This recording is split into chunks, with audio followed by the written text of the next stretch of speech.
Welcome to the NFL AFC North Futures preview video for the 2021-2022 NFL season. These numbers all come from Pinnacle Sportsbook as of August 30th. Fat guy, let's jump right into it. AFC North season win totals. The Baltimore Ravens are up at the top with 11.5 wins. The juice, though, is heavy on the under at minus 160. What do you think about the Ravens win total? 17-game season, so the totals are a little bit higher than usual considering the added game. Juice on the under kind of makes sense, suggesting that this is equilibrium is probably 11 wins for the Baltimore Ravens. A little bit surprising, I think, in terms of I don't like reflecting my opinion, but this is one of the divisions that I do feel strongly about, and I do, as a Browns fan, do follow a little bit closer. So juice is on the under. I tend to be pessimistic in these sort of applications because a lot of this is there's a stat that I would love to cultivate, but it's really difficult, is injury amortization. You know, the chances of people getting injured and over time, how that affects them, and it's really difficult to do that. So being optimistic in a season win total is, I think, often a fool's errand, considering that you need a lot of things to go right in the injury department. So there should, I do like the pessimism, and I understand why the Baltimore Ravens do have juice on the under. And just to jump in there, if there's a tie between any of those teams, both those teams lose out on a win. So, you know, yeah, it's not even about wins; it's about ties as well. Because ties in this is considered, well, ties and losses are considered the same. So it's a very interesting thing to think about when deciding on betting an over or an under for season win totals.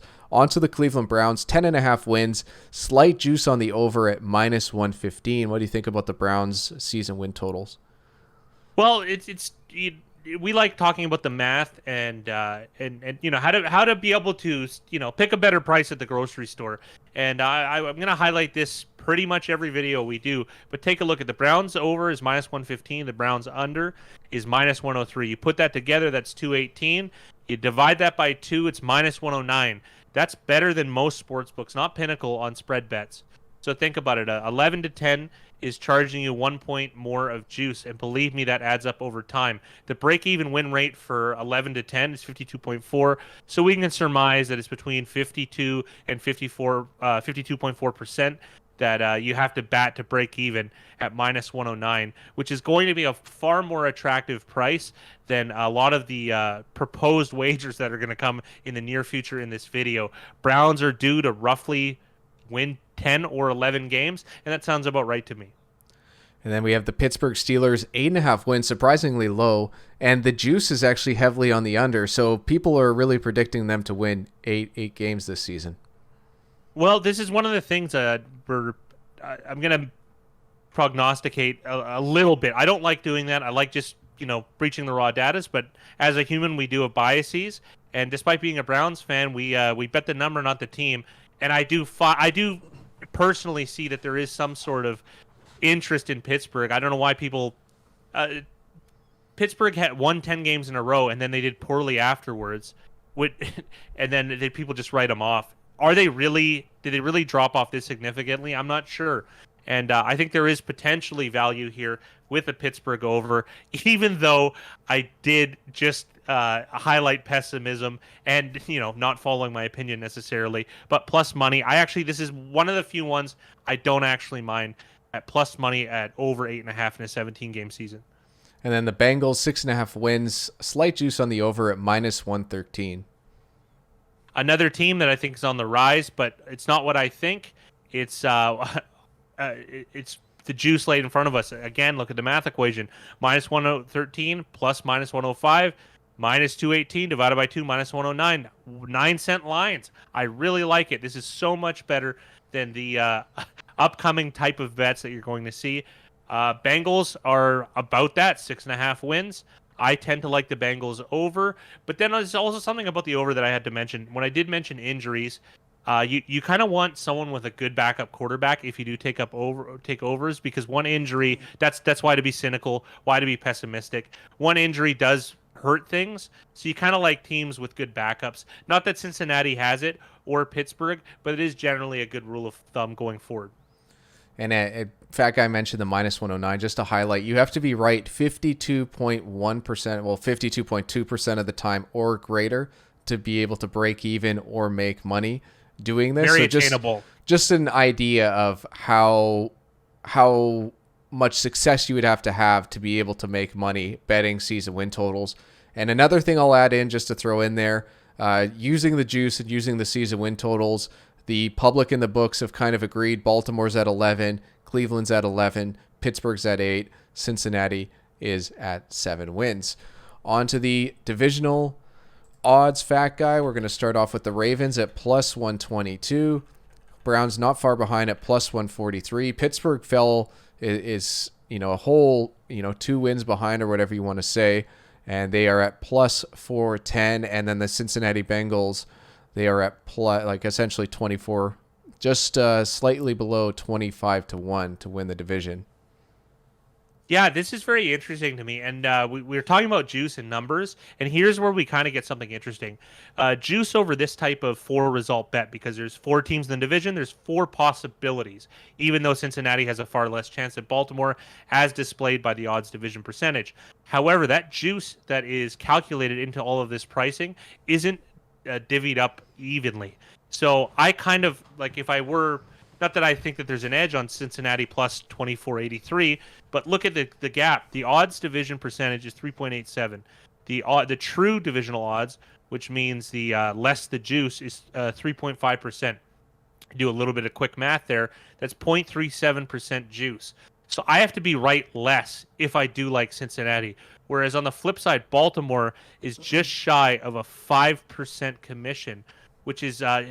I hate filling the books coffers with money, and this is a good example of that.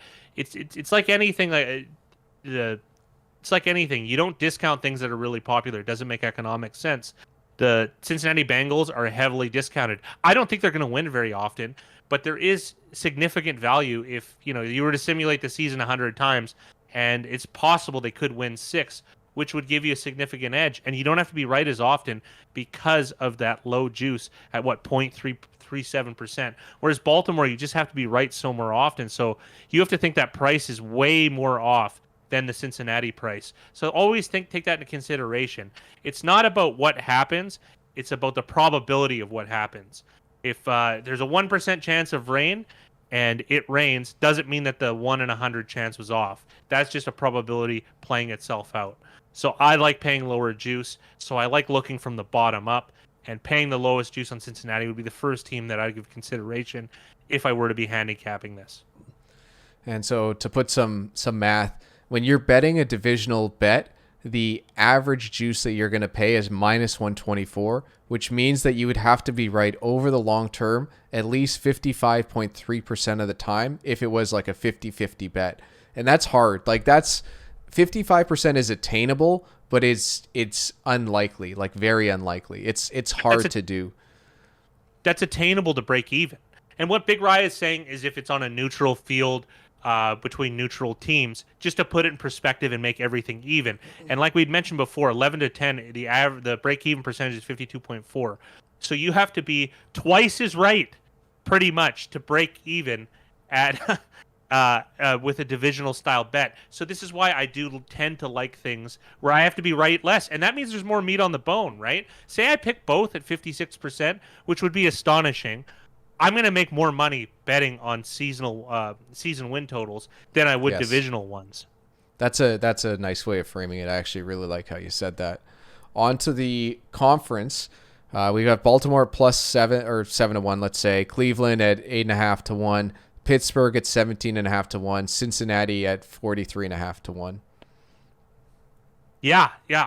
Let's look at that number. Why is it 123%? Again, we're talking about juice, but this is the most astonishing thing to Big Rye and I. We always knew we can kind of spot these things. It's a bit like going to the carnival and knowing that you're getting ripped off. You know what I mean? They're bending the milk bottles are heavy. They're bending the basketball hoop. This is kind of what it is, and it just gets worse as you go down the line. 23% juice splayed over 4 different results. I don't like it. And this is another thing I'm going to mention too. I've mentioned in every video before, where I will be, is that your money is also tied up. So even if you do have enough of an edge, which would be astonishing to beat something like the conference bets. Your money is tied up for that amount of time. So think about it. Even if you had a 0.5% or a 1% edge that you were able to calculate and verify through large data, and you could compound it multiple times a day or even once a day, you're probably a lot better off than tying up this money for a long period of time. And what's even worse is with a conference type bet, it's an even longer period. A season win total, you could have your money tied up. Say you have over 6.5. The first 7 games that could expire, and you could get your money back then, assuming that your sportsbook will pay out once it's matured rather than wait till the end of the season. So this is the only time that I advocate for possibly betting with a bookie with slightly worse price, because most bookies allow you to, as long as he's very well trusted, obviously, you got to know your guy, they will allow you to pay later, so you don't have to tie that money up. So just a little tidbit that I'm going to be adding in each video, because it's very important, and exercising your bankroll is important for growth. Conference betting here, obviously it's a difficult endeavor because, like I said, the juice is so much worse than the other types of bets that we've displayed earlier. Next up, we have the Super Bowl odds. Baltimore 12-1, Cleveland 16-1, Pittsburgh 32-1, and Cincinnati's 162-1. Look at how brutal this is. 5.97% juice on a Super Bowl future. I mean, Baltimore is good. Are they really going to win the Super Bowl, 1 in every 12.45 times? And if you're betting on them, you think it's more than that. They're going to win 1 in 10. Like, you have to leave yourself meat on the bone. Okay, 1 in 10 is a little bit hyperbolic, but you do see that it is difficult for that result to occur, for you to have that type of edge to even make this bet. These are the things that are unpopular are discounted, and as we scroll down the line, Cincinnati has a 0.61% chance with the juice, 0.49% without it. The gap in the juice there is only 12 points, or 0.12%. I can stomach that. Do I think Cincinnati is going to win? No.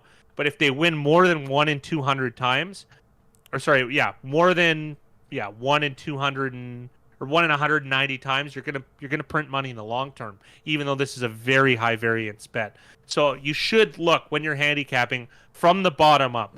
Look with the ones with the lowest juice until you find your guy.